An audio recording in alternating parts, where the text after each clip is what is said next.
Assalamualaikum warahmatullahi wabarakatuh. Salam sejahtera bagi kita semua. Nah, hari ini kita akan melanjutkan pembelajaran kita pada minggu lalu.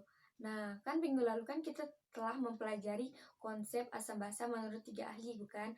Nah, yang pertama itu menurut Arrhenius. Yang mana Arrhenius itu menyebutkan asam merupakan zat yang jika dilarutkan di dalam air akan menghasilkan ion H+, sedangkan basa merupakan zat yang jika dilarutkan dengan air itu akan menghasilkan ion OH-. Nah, yang kedua itu menurut Bronsted-Lowry. Bronsted-Lowry mengemukakan asam itu yang mampu mendonorkan proton atau ion H+, sedangkan basanya itu yang menerima ion H+-nya atau proton. Selanjutnya itu menurut Lewis. Menurut Lewis, asam itu merupakan zat yang mampu menerima pasangan elektron bebas atau PeB. Terus yang basanya itu yang mampu mendonorkan atau memberikan pasang elektron bebasnya kepada senyawa lain. Nah, kalian sebelum masuk ke materi, kalian pernah nggak mengukur pH larutan atau mengukur pH air, atau bahkan pernah nggak itu melihat iklan di televisi tentang suatu barang yang mampu mengubah pH air menjadi pH alkali. Nah, apa sih sebenarnya pH alkali itu? Rentang berapa aja sih air atau suatu larutan dikatakan basa atau asam atau bahkan netral? Nah, bagaimana? Pernah nggak sih gitu bertanya-tanya pada diri sendiri, bagaimana sih cara kita mendapatkan nilai pH ini? Bagaimana sih cara kita menentukannya gitu? pH alkali itu adalah pH yang memiliki rentang lebih dari 7. Nah, untuk pH rentang pH asam sendiri itu sama dengan kurang dari 7, basa itu lebih dari 7, dan netral itu sama dengan 7. Nah, untuk netral ini biasanya itu air. Air itu memiliki pH netral, itu sama dengan 7. Jadi pH alkali adalah pH basa, yaitu lebih dari 7 rentangnya. Nah, adapun tujuan pembelajaran kita pada hari ini yaitu mampu menentukan pH asam maupun basa. Nah, langsung aja yang pertama kita akan mempelajari cara menentukan pH larutan asam dan basa. Asam dan basa itu terbagi menjadi 2 golongan, asam kuat dan basa kuat. Terus ada lagi asam lemah dan basa lemah. Untuk yang asam, kita itu menggunakan rumus pH sama dengan min log konsentrasi H+, dan basanya itu POH sama dengan min log konsentrasi OH-. Nah, ini sejalan dengan yang dikemukakan oleh Arrhenius. Tadi kan Arrhenius mengemukakan asam itu akan menghasilkan ion H+ kan, sedangkan basanya itu menghasilkan ion OH-. Nah, untuk menghitung basa kan kita menggunakan POH kan.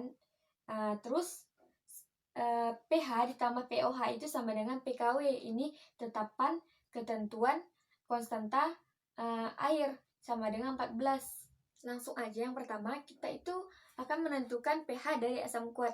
Nah, seperti yang telah kita jelaskan tadi, untuk mengukur pH asam kuat itu kita sebenarnya itu harus memperhatikan derajat ionisasinya. Untuk asam kuat dan basa kuat itu mereka terionisasi secara sempurna, atau dengan kata lain terionisasi 100%. Jadi jika kita contohkan asam kuatnya di sini adalah HCl yang memiliki konsentrasi 0,1 molar, dia akan terionisasi sempurna menjadi H+ dan Cl-. Maka untuk konsentrasi dari H+ dan Cl- itu juga 0,1 molar. Sesuai rumus yang tadi, untuk menghitung pH-nya, pH sama dengan min log konsentrasi dari H+. Di sini konsentrasi H+ itu 0,1 molar. Langsung aja kita masukkan min log sama dengan min log 10 minus 1, jadi pH-nya sama dengan 1. Selanjutnya kita menghitung pH dari basa kuat, sama kayak yang sebelumnya menentukan asam kuat, itu terionisasi sempurna. Nah, kita contohkan di sini adalah KOH. KOH dengan konsentrasi 0,01 molar terionisasi menjadi K+ ditambah OH-. Nah, berarti untuk konsentrasi K+ dan OH-nya juga itu 0,1 molar. Langsung aja kita masukkan ke rumus pertamanya, itu menghitung pOH-nya dulu dengan rumus min log konsentrasi dari OH min, yaitu 0,01 molar. 0,01 ini sama dengan 10 pangkat minus 2. Jadi min log 10 pangkat minus 2 sama dengan 2. Nah, nilai pOH-nya ini sama dengan 2. Lalu kita hitung pH-nya dari KOH. Untuk menghitung pH tadi kan nilai PKW dikurang pOH. Jadi PKW-nya 14, pOH-nya 2, jadi 14 dikurang 2 sama dengan 12. Jadi nilai pH dari KOH itu adalah 12. Selanjutnya kita akan menghitung nilai pH dari asam lemahnya. Nah, untuk menghitung nilai pH asam lemah ini kita tergantung oleh nilai konstanta asamnya. Jadi untuk menghitungnya, Ka ini dapat kita hitung dari ionisasi zatnya dibagi dengan konsentrasi zatnya. Contohnya di sini kita menggunakan Ha gitu kan. Jadi Ha ini terionisasi menjadi H+ dan amin. Terus konsentrasi H+ dikali dengan amin dibagi dengan konsentrasi Ha-nya. Nah, dapatlah nanti kan nilainya Ka-nya. Terus untuk mencari nilai dari ion H+-nya itu kita menggunakan rumus akar C dikali dengan Ka-nya.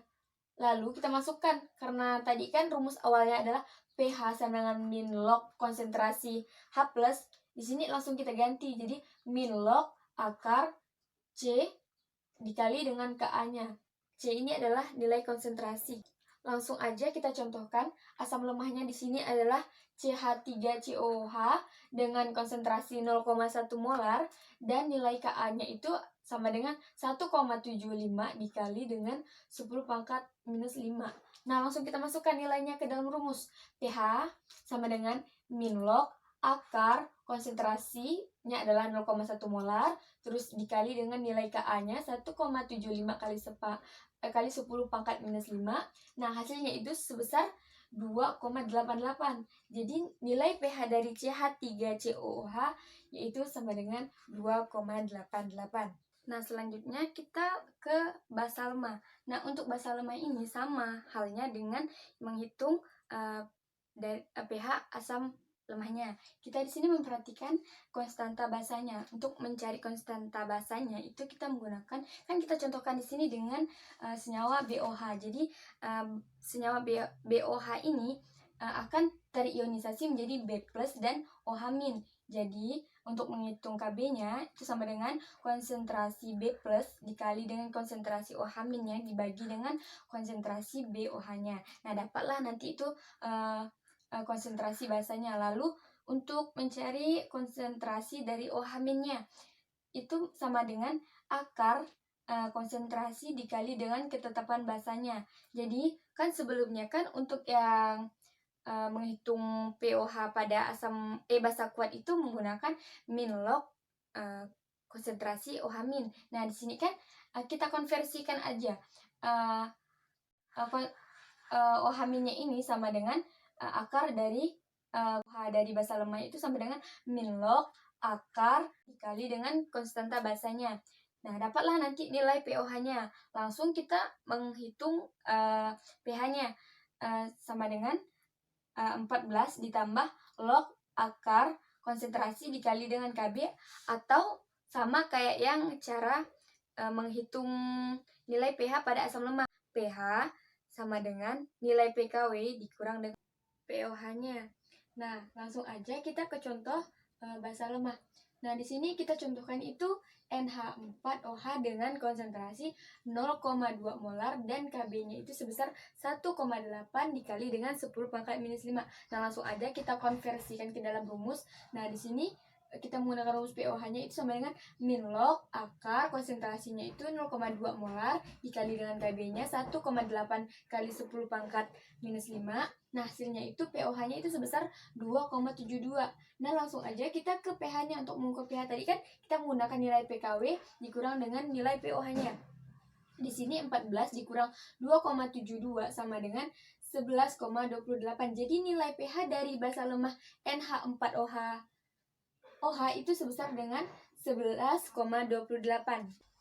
Nah, selain mengukur nilai pH asam lemah, basa lemah, asam kuat, basa kuat, kita juga di sini menentukan nilai pH asam basa poliprotik. Nah, apa sih asam basa poliprotik? Nah, ini sesuai dengan yang dikemukakan oleh Bronsted-Lowry. Bronsted-Lowry mengemukakan asam itu terbagi menjadi 3 jenis, yaitu asam protik, diprotik, dan triprotik. Nah, di sini dapat kita definisikan poliprotik ini berarti kan banyak gitu kan.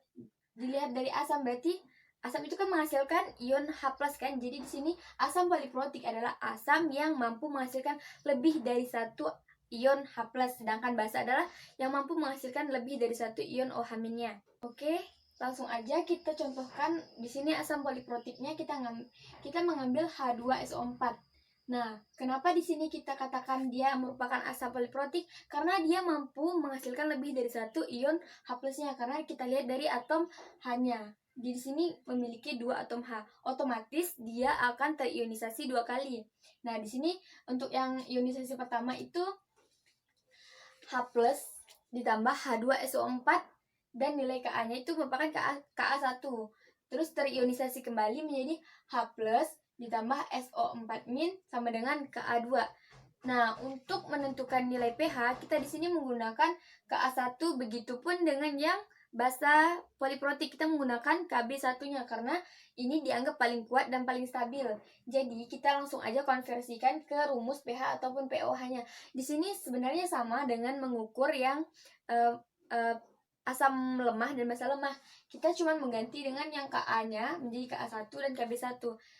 Kesimpulan materi kita pada hari ini itu untuk mengukur pH asam kuat itu menggunakan minus log kali konsentrasi H+-nya. Sedangkan untuk yang basa kuat itu menggunakan minus log dikalikan konsentrasi OH-.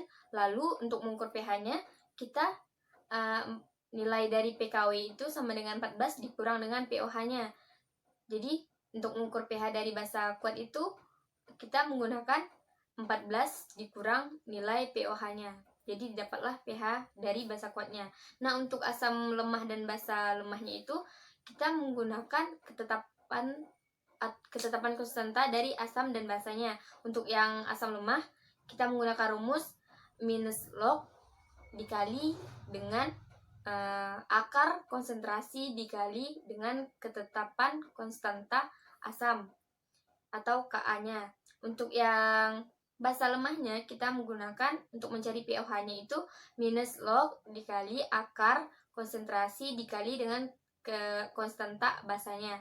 Jadi untuk mencari pH-nya tinggal dikurangkan nilai PKW dikurang dengan nilai pOH-nya. Untuk yang poliprotik tadi itu sama sebenarnya untuk mengukur dengan yang pH asam lemah dan basa lemah, cuman menggunakan ionisasi yang pertama. Jadi untuk yang asam poliprotik itu menggunakan rumus minus log akar konsentrasi dikali ketetapan konstanta asam yang pertama, ionisasi yang pertama Ka1. Untuk yang basa poliprotiknya juga seperti itu, minus log akar konsentrasi dikali dengan konstanta basa yang pertama. Terus untuk mengukur pH-nya itu tinggal kurangkan PKW dikurang pOH-nya. Nah, untuk selanjutnya Ibu akan membagi kalian dalam 6 kelompok dan masing-masing kelompok itu berjumlah 4 orang sesuai urutan absen nanti. Lalu Ibu bagikan LKPD. Nanti kalian akan berdiskusi di rumah. Kalian bawa pulang tugas ini. Dan kalian juga bisa menilai keaktifan teman kalian bekerja sama di dalam menyelesaikan tugas ini. Nah, baiklah, sekian pembelajaran kita pada hari ini. Mohon maaf atas segala kekurangan. Assalamualaikum warahmatullahi wabarakatuh. Salam sejahtera bagi kita semua.